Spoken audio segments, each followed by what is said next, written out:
जय भोलेनाथ की शिव महापुराण कथा रुद्र संहिता युद्ध खंड 58 अध्याय।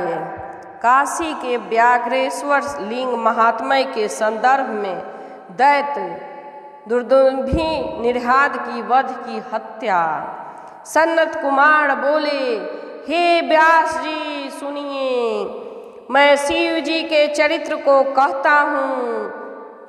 जिस प्रकार महादेव ने दुर्दुंधी भिनिहार नामक दैत्य को मारा, समय पाकर विष्णु देव के द्वारा दिति के पुत्र महाबली दैत्य हिरण्याक्ष के मारे जाने पर दिति बड़े दुख को प्राप्त हुई। तब प्रहलाद के मामा दुर्दुम्भी नामक देव दुखदाई दुष्ट दैत्य ने उस दुखित दिति को आश्वासन योग्य वाक्य से धीरज बंधाया। इसके बाद वह मायावी दैत्यराज दिति को आश्वासन देकर देवताओं को किस प्रकार जीता जाए ऐसा उपाय सोचने लगा। दैत्यों के शत्रु देवताओं ने विष्णु के द्वारा कपट पूर्वक भाई सहित महान असुर वीर हिरण्याक्ष को मरवा दिया। देवताओं का बल क्या है, उनका हाड़ क्या है, उनका आधार क्या है और वे मेरे द्वारा किस प्रकार जीते जा सकते हैं, ऐसा उपाय वह सोचने लगा। इस प्रकार अनेक बार विचार कर निश्चित तत्व को जानकर उस दैत्य ने निष्कर्ष निकाला कि इस विषय में मेरे विचार से ब्राह्मण ही कारण है। तब देवताओं का शत्रु महादुष्ट दैत्य दुर्दुम्भी हाथ बार बार ब्राह्मणों को मारने के लिए दौड़ा।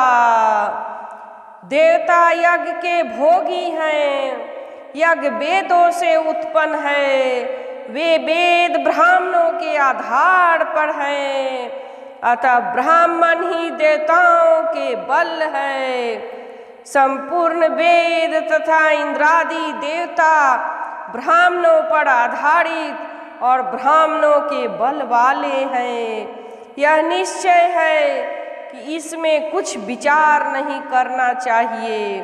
यदि ब्राह्मण नष्ट हो जाए तो वेद स्वयं नष्ट हो जाएंगे, अतः उन वेदों के नष्ट हो जाने पर देवता स्वयं भी नष्ट हो जाएंगे। यज्ञों का नाश हो जाने पर देवता भोजन से रहित होकर निर्बल हो जाने से सुगमता से जीते जाएंगे और इसके बाद देवताओं के पराजित हो जाने पर मैं ही तीनों लोकों में माननीय हो जाऊंगा। देवताओं की अक्षय संपत्तियों का हरण कर लूंगा और निष्कंटक राज में सुख भोगूंगा। इस प्रकार निश्चय कर वह दुर्बुद्धि खल फिर विचार करने लगा कि ब्रह्म तेज से युक्त वेदों का अध्ययन करने वाले और तप तथा बल से पूर्ण अधिक ब्राह्मण कहाँ है। बहुत से ब्राह्मणों का स्थान निश्चय ही काशीपुरी है। सर्वप्रथम उस नगरी को जीतकर फिर दूसरे तीर्थ में जाऊंगा। जिन जिन तीर्थों में तथा जिन जिन आश्रमों में जो ब्राह्मण हैं उन सब का भक्षण कर जाऊंगा। ऐसा अपने कुल के योग्य विचार कर वह दुराचारी तथा मायावी दुर्दुम्भी काशी में आकर ब्राह्मणों को मारने लगा। समीधा तथा कुशाओं को लाने के लिए ब्राह्मण जिस वन में जाते थे वहीं पर वह दुष्ट आत्मा उन सभी का भक्षण कर लेता था। जिस प्रकार उसे कोई न जाने इस प्रकार वह वन में वन में वनेचर होकर तथा जलाशय में जल जंतु रूप होकर छिपा रहता था। इसी प्रकार अदृश्य रूप वाला वह मायावी देवगणों से भी अगोचर होकर दीन में मुनियों के मध्य मुनि होकर ध्यान में तत्पर रहता था। पर्णशालाओं के प्रवेश तथा निर्गम को देखता हुआ वह दैत्य रात्रि में व्याघ्र रूप में बहुत से ब्राह्मणों को भक्षण करता था। वह निशंक होकर भक्षण करता था और अस्थि को नहीं छोड़ता था, हड्डी को भी नहीं छोड़ता था। इस प्रकार उस दुष्ट के बहुत से ब्राह्मणों को मार डाला। एक समय शिवरात्रि में एक शिव भक्त अपने उटज में देवों के देव शिव की पूजा करके ध्यान में लीन हुआ। तब उस दैतेंद्र दुर्बुद्धि ने बल से दर्पित होकर व्याघ्र का रूप धारण कर उसे भक्षण करने की इच्छा की।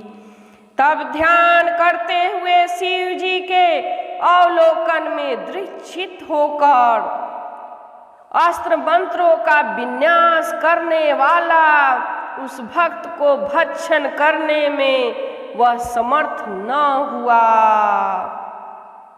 सर्वव्यापी शिव ने उसके आशय को जानकर उस दुष्ट रूप दैत्य का वध करने की इच्छा की।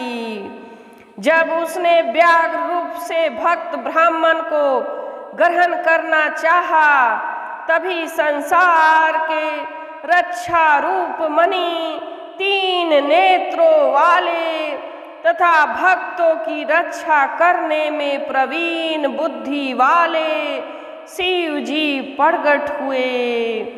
भक्त से पूजित उस लिंग से प्रकट हुए शिव जी को देखकर वह दैत्य फिर उसी रूप में पर्वत के समान हो गया। तब उसने सर्वज्ञ शिव जी को आज्ञा सहित आया हुआ देख, तब वह व्याघ्र रूपी दुष्ट दैत्य उनकी ओर झपटा। इतने में ही उसे पकड़कर भगवान ने अपनी कांख में दबा लिया तथा भक्त वत्सल शिव जी ने वज्र से भी अति कठोर मुष्टि से उस व्याघ्र के सिर पर प्रहार किया। उस मुष्टि के आघात से तथा कांख में पिसे जाने से दुखी हुआ वह व्याघ्र अति नाद से आकाश और पृथ्वी को भरता हुआ मर गया। उसके रोदन के महान नाद से व्याकुलचित हुए तपस्वी लोग उसे शब्द का अनुसरण करते हुए रात्रि में वहां आए। वहां मृगेश्वर सिंह को कांख में करने वाले शिव जी को देखकर वे सब नम्र हो जय जयकार करके उनकी स्तुति करने लगे। ब्राह्मण बोले, हे जगत गुरु, हे ईश्वर, कठिन उपद्रव से रक्षा कीजिए और दया करके इस स्थान में स्थित रहिए। हे महादेव, आप इसी स्वरूप से व्याघ्रेश नाम से इस ज्येष्ठ नामक स्थान की रक्षा कीजिए। हे गौरीश, दुष्टों का नाश करके हम तीर्थवासियों की अनेक प्रकार के उपद्रव से रक्षा कीजिए और भक्तों को अभय दान दीजिए। सन्नत कुमार बोले, इस प्रकार अपने उन भक्तों का वचन सुनकर भक्त वत्सल शिव ने तथा अस्तु कहकर भक्तों से पुनः कहा। महेश्वर बोले, जो मनुष्य श्रद्धा से मुझे इस रूप में यहाँ देखेगा, उसके दुख को मैं अवश्य दूर करूँगा। मेरे इस चरित्र को जो सुनकर तथा मेरे इस लिंग का अपने हृदय में स्मरण करके युद्ध में प्रवेश करने वाला मनुष्य निसंदेह विजय को प्राप्त करेगा। इसी अवसर पर इंद्रादि समस्त देवता उत्सव पूर्वक जय जयकार करते हुए यहाँ आए, जय जयकार करते हुए वहाँ आए। देवताओं ने अंजलि बांधकर कंधा झुकाकर प्रेम से शिव जी को प्रणाम कर मधुर वाणी से भक्त वत्सल महादेव जी की स्तुति की। देवगण बोले, हे देवों के स्वामी, हे प्रभु, हे परनतों का दुख हरने वाले, आपने इस दुर्दुम्भी निराध के वध से हम सब देवगणों की रक्षा की है, रक्षा की है। हे भक्त वत्सल, हे देवेश, हे सर्वेश्वर, हे प्रभु, आपको सदा भक्तों की रक्षा करनी चाहिए तथा दुष्टों का वध करना चाहिए। उन देवताओं का यह वचन सुनकर परमेश्वर ने ऐसा ही होगा यह कहकर प्रसन्न हो उस लिंग में प्रवेश किया। तब विस्मित हुए देवता अपने अपने धाम को चले गए तथा ब्राह्मण भी बड़े हर्ष के साथ यथेष्ट स्थान को चले गए।